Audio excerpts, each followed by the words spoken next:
Нелеп инцидент отне живота на 31-годишния Ивайло Иванов. Приятели и познати се събраха в българската църква Света София в Десплейнс, за да си вземат последно с Богом.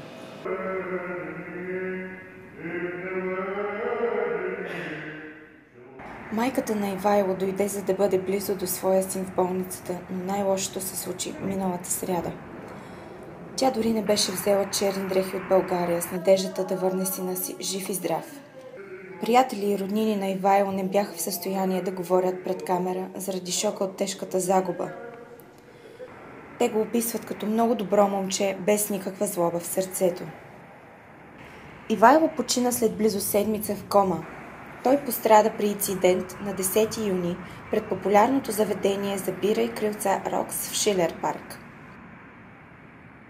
Според полицията Станимир Дойчев се качил на своя Лексус, завъртял гуми и блъснал паркиран джип Гранд Чероки.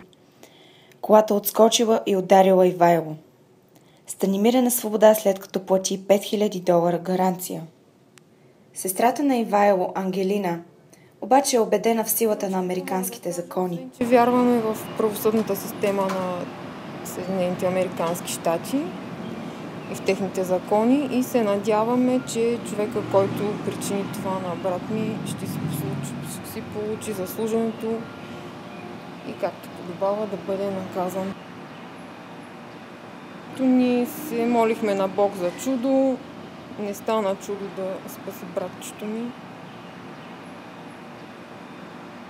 Би трябвало да бъде наказан за вторник. Станимир Дойчев най-вероятно ще бъде обвинен в убийство по непредпазливост. Опелото в памет на Ивайло продължи повече от половин час. Ковчегът и семейството пътуват за България до дни. За БГ Войс, Петя Киртикова.